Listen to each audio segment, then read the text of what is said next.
안녕하세요. 캔들피그와 김하백의 나불대화 시간입니다. 지금 투자시장에 참여하는 사람들의 기대감하고는 별개로 현실 경제 상황은 점점 나쁜 쪽으로 가속 페달을 밟고 있는데요. 아직 자기 일로 다가오지 않은 사람들에게는 이 말이 지금은 크게 느껴지지 않겠지만 조금만 관심을 가져보면 가계부채고 기업부채고 상황이 정말 빠르게 나빠지고 있습니다. 특히 기업의 자금 경색 문제가 하루가 다르게 드러나고 있는데요. 그 중에서도 부동산 침체와 함께 건설업에는 지금 사실상 부도의 도화선에 불이 붙어버린 상황이나 다름이 없습니다. 건설업 특징상 유관산업 파급 효과도 커서 그 파장도 절대 무시 못할 상황이죠. 지금 무슨 일이 일어나고 있는지 한번 들어보도록 하겠습니다. 반갑습니다. 김하백님. 네, 안녕하세요. 지금 부동산 시장이 완전 꽁꽁 얼어붙고 있습니다. 이런 부동산 시장 한파로 우리나라 건설업계가 직격탄을 맞고 있는데요. 최근 중견건설 회사인 동원건설이 심각한 자금난을 겪으면서 부도가 났습니다. 경남은행 어음 22억 원을 결국 못 갚아서 지난 28일에 최종 부도 처리가 난 거죠. 얼마 전에 충청도 지역 대표 건설사 하나 부도 났었죠. 근데 지금 건설사들 무너지는 문제가 사람들이 관심이 생각보다 적어서 그런데 올해 중반부터 문제가 시작됐던 게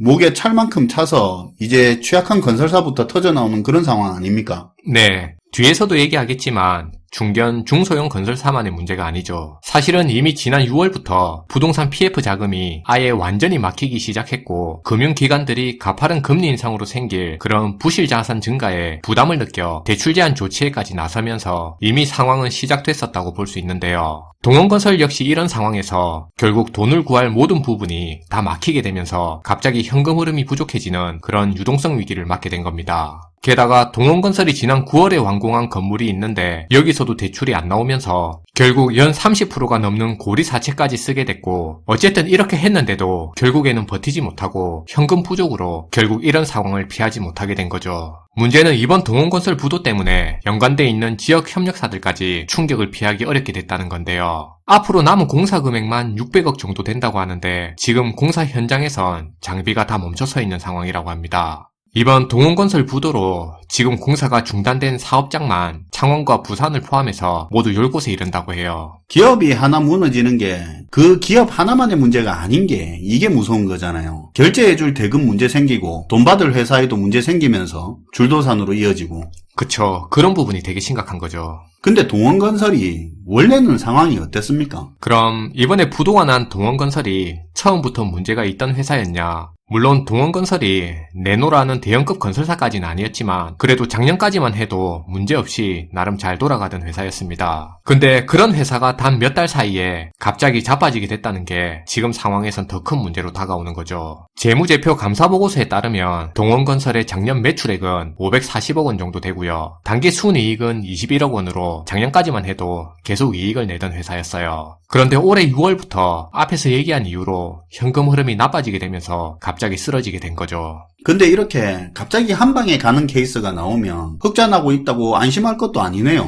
그렇죠. 그 부분을 주의해야 되는 겁니다. 완전히 얼어붙은 부동산 시장 분위기에 미분양은 계속 급증해서 매물은 누적되고 있고 건설업체들이 자금을 구해야 될 그런 PF 자금 시장에까지 신용경색이 덮치면서 건설업의 위기가 가중되고 있는 상황인 거죠. 실제로 올해 들어 지방 건설사들의 부도 위험은 계속 커져가고 있고요. 이미 지난 9월에도 충남 지역에서 종합건설 부분 유기업체인 우석건설이 어음결제를 못해서 이미 부도 처리된 사건이 있었습니다. 통화 긴축 시기에 갈수록 자금 조달이 어려워지면서 중간 규모의 지방 건설사부터 먼저 흔들리고 있는 모습이죠. 사실 이게 이 개별 회사들의 문제로만 볼 부분은 아닐 거 아닙니까? 당연하죠. 산업 전반적으로 터져나올 문제의 시작이자 징조로 이해해야 되는 겁니다. 갈수록 건설업체의 부도 얘기는 더 자주 더 큰 회사들이 등장할 확률이 매우 높습니다. 근데 여기서 더 큰 문제는 우리나라 주요 건설사들의 부채 비율이 현재 시간이 갈수록 점점 너무 높아지고 있다는 점입니다. 그러니까 지금 각 가계부채도 그런 모습을 보이지만 집을 짓는 건설사들도 사업을 하는데 빚에 의지하는 비율이 점점 높아지고 있다는 건데요. 기업에 있어서 현금은 사람 몸에 있어 피와도 같습니다. 아무리 신체 조건이 좋고 건장한 사람이라도 몸 구석구석으로 피가 잘 흐르지 못하고 혈액량이 부족해지면 곧 쓰러지게 됩니다. 기업들 역시도 마찬가지인데요. 아무리 이익이 많고 건실한 기업이라도 부채 비율이 높고 현금 흐름이 부족해지면 아차하는 순식간에 유동성 위기에 곧 빠져들 수 있습니다. 화면의 자료는 2021년 기준으로 우리나라 건설사 중에 부채 비율 상위 10위를 나타내고 있는 자료인데요.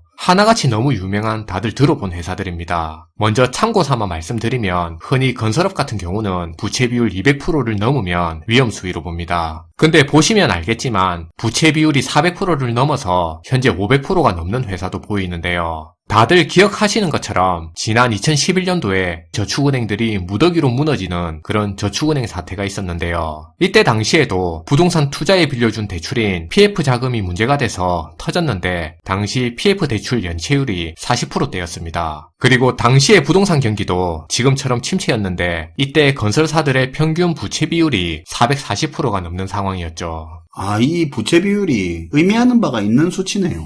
네. 지난 26일에는 LH 산하에 있는 토지주택연구원에서 보고서를 하나 발표했는데요. 여기에 따르면 현재 중대형 규모의 주택건설사 10곳 중에서 4곳 이상이 지금 좀비 기업 상황에 처해 있다고 해요. 중소형 말고 중대형이요. 네, 중대형이면 부동산에 관심 있는 분들은 건설사 아파트의 브랜드명까지 다 알 만큼 웬만큼 알려진 회사들이에요. 그런 중대형 건설사 10곳 중에 4곳 이상이 지금 이자도 못 내고 있다는 거죠. 그쵸. 바로 그 의미입니다. 우리가 체감하는 것보다 지금 되게 심각한 상황이에요. 근데 여기서 우리가 자꾸 간과하고 있는 사실이 있습니다. 지금 우리 주변에서 터져 나오고 있는 이런 폭탄들이 이게 이제 시작점일 뿐이라는 건데요. 실제로 지난 9월에 부도난 우석건설도 그렇고 이번 동원건설 같은 경우는 언론에 보도라도 됐는데 지역 기반에 있는 이보다 더 적은 규모의 중소건설사나 중소기업들 같은 경우는 이들이 망해도 전혀 뉴스에 나오지 않는 상황이라는 거죠. 사실은 지금 현재도 계속 무너지고 있는데도 말이에요. 아무래도 알려진 회사라야 기사를 내도 관심을 가질 테니까. 네. 지금 돌아가는 상황은 딱 이 상황입니다. 부동산 시장이 얼어붙고 경기가 나빠지면서 집값이 떨어지고 있고요. 시장에서 깡통주택도 생기고 역전세 현상도 나오는데 지금 전세로 들어간 사람들의 피해가 늘어나고 있고요. 그러면서 지역에 기반을 둔 중소형 건설사들 위주로 하나 둘씩 쓰러져 가고 있는 모습이 나오는데 지금이 딱 그 단계까지 온 상황입니다. 이제 다음 상황은 이런 건설사들한테 대출을 많이 해준 저축은행이라든지 생명보험사들, 손해보험사들, 그리고 증권사들 같은 금융권이 연쇄적으로 위험에 노출될 수 있는 단계입니다. 대신 건설사들보다는 이런 금융권의 문제는 최대한 늦게 나오겠죠. 그쵸. 현재 정부에서는 지원금도 풀고 규제도 완화해주면서 이런저런 대책을 내놓으면서 추가 파장을 막으려고 하고 있는 상황이에요. 근데 계속 이야기해왔지만 이게 근본적인 해결책이 아니고 사실상 시간을 벌기 위한 목적 말고는 딱히 없죠. 대신 그 시간 번 동안 해결이 안 되면 더 큰 폭탄으로 터지는 거고요. 네, 그게 지금 부담으로 다가오고 있는 겁니다. 지금 실물 경기가 비상인 상황에서 언제까지 지원해주면서 버틸 수 있을지 한계가 보이고 있는데요.